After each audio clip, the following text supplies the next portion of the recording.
नमस्कार, बहुत स्वागत है आप सभी का। आपके साथ मैं पल्लवी रविंद्र सिंह। इजरायली सेना और हमास के बीच जारी संघर्ष अब उस स्थिति में पहुंच चुका है, उस पोजीशन पर पहुंच चुका है जहां कोई भी योजना अब गुप्त नहीं रह गई। नेतन्याहू ने गाजा पर नियंत्रण का ऐलान कर दिया और हमास आम लोगों को शील्ड बनाकर इजरायली हमले को रोकना चाहता है। यही वजह है कि अंतर्राष्ट्रीय दबाव अमेरिकी राष्ट्रपति डोनाल्ड ट्रंप पर लगातार बढ़ता जा रहा है। इसलिए ट्रंप ने दोहरी नीति अब अपनाना शुरू कर दिया और इसी नीति ने यूरोप में वैचारिक मतभेद भी खड़ा कर दिया है। तो अब सवाल अगले एक्शन का है कि वो आखिर क्या होने वाला है। गाजा का अंतिम दक्षिणी सिरा राफा है, जो फिलिस्तीनियों के पलायन तक जिंदा रहने की आखिरी उम्मीद वाला शहर माना जाता है। लेकिन ये शहर अब जमींदोज होने की कगार पर पहुंच चुका है।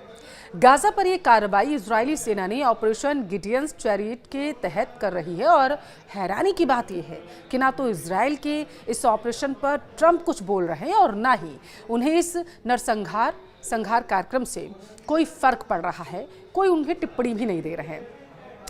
गाजा विनाश का प्लान पेंटागन में ही तैयार हुआ, ऐसा दावा है, जिसका साफ मतलब है कि ऑपरेशन गिडियंस चैरियट को ट्रंप का समर्थन है।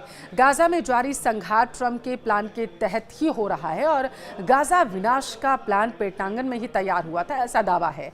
हालांकि इसे प्रमाणित नहीं किया जा सकता है, क्योंकि विश्व समुदाय की नज़र अब गाजा की तरफ पूरी तरीके से घूम चुकी है, जिसके बाद ट्रंप ने इस कार्रवाई से खुद को अलग थलग करने का दिखावा करना भी अब शुरू कर दिया है। लेकिन दूसरी तरफ नेतन्याहू को गाजा की तबाही की खुली छूट भी दे दी गई है, जिसका सबूत है नेतन्याहू का बयान, जो लगातार सुर्खियों में बना हुआ है। इजरायल के पीएम बेंजामिन नेतन्याहू ने कहा है कि अंतर्राष्ट्रीय दबाव के बावजूद हम गाजा पर नियंत्रण लगातार बनाए रखेंगे, अपना नियंत्रण हम नहीं खोएंगे। इस स्थिति में गाजा पर खाद्यान्न का संकट जो है मंडराने लगेगा, इसलिए सहायता आपूर्ति पर लगी रोक उन्होंने कहा कि हम हटा रहे हैं और इस बयान के अनुरूप इजरायली कार्रवाई भी लगातार देखी जा रही है। ये रोकी गई सहायता जिसे शुरू किया जाना है, तो दूसरी तरफ इजरायली सेना ने गाजा पर विध्वंसक हमले भी जारी रखे हैं। उसने अपने हमलों को रोका नहीं है। इन जगहों पर भीषण हमले हुए हैं। अब वो देखिए, राफा, नुसीरत शिविर, खान यूनिस, बेत लहिया में हमला हुआ है और ये हमले इतने भीषण हुए हैं कि इन्हें रोकने के लिए फिलिस्तीनी जो हैं वो गिड़गिड़ाते नजर आए हैं और एक धड़ा जो है इजरायल के खिलाफ प्रदर्शन भी करता हुआ नजर आया है। प्रदर्शन करने शुरू कर दिए गए हैं इजरायल के खिलाफ वहां पर।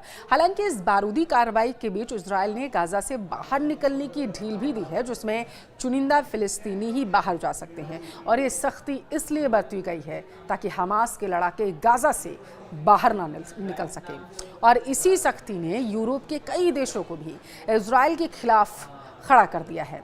दरअसल आप समझिए, ब्रिटेन, फ्रांस और कनाडा ने संयुक्त बयान जारी करते हुए कहा है कि अगर इजरायल गाजा पर नए हमले नहीं रोकता है, जिस तरीके से लगातार वो हमले कर रहा है, तो गाजा तक पहुंचने वाली सहायता पर प्रतिबंध नहीं हटाता है अगर वो, तो इजरायल के खिलाफ हमें कोई ठोस कार्रवाई करनी पड़ेगी।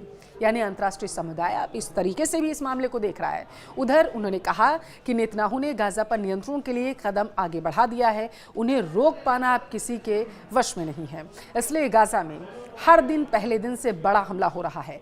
गाजा में हर दिन औसतन 200 से ज़्यादा लोगों की जान जा रही है। हालांकि इस संघार को ट्रंप जो हैं वो टाल सकते हैं, ऐसा भी दावा है, लेकिन ट्रंप के प्लान के तहत जारी इस ऑपरेशन पर वो रोक नहीं लगाना चाहते हैं। हालांकि दूसरी तरफ विश्व बिरादरी के गुस्से के बाद उन्होंने सिर्फ एक कदम उठाया है, बस। ट्रंप ने किस तरीके से कदम उठाया उसे वो समझिए। अगले हफ्ते ट्रंप के प्रतिनिधियों का इजरायल दौरा जो है वो टाल दिया गया है। वहीं अल मवासी से लोगों को हटाने के आदेश भी उन्होंने दे दिए हैं। लेकिन हमास का हिमायती और अमेरिका का दुश्मन हूती ने मान लिया है कि यह हमले ट्रंप की रणनीति के तहत किए जा रहे हैं, इसलिए हूती ने भी धमकी दी है, जारी कर दी है धमकी। हूती ने कहा है कि गाजा के खिलाफ यहूदी दुश्मन की आक्रामकता लगातार बढ़ रही है। वो हर दिन नरसंहार कर रहा है और उसकी नाकेबंदी के दौरान भूखमरी की स्थिति वहां पर बन गई। इसलिए हूती ने हाइफा बंदरगाह पर नौसैनिक नाकेबंदी कर दी है। हाइफा या उसके रास्ते पर आने वाले जहाज़ों की कंपनियों को चेतावनी देते हुए कहा गया है कि अब वो एक सैन्य लक्ष्य हैं। यही नहीं, इजराइल के इरादे जाहिर होने के बाद ईरान ने भी अजरबैजान में सैन्य अभ्यास करना शुरू कर दिया और इस अभ्यास को अमेरिका के खिलाफ सैन्य कार्रवाई से पहले का अभ्यास माना जा रहा है। यानी इजराइल की कार्रवाई से एक तरफ ट्रंप और यूरोप के बीच लकीर खींचती हुई नजर आ रही है, तो दूसरी तरफ इजराइल ने फैसला कर लिया है कि अब गाजा वीरान रहेगा।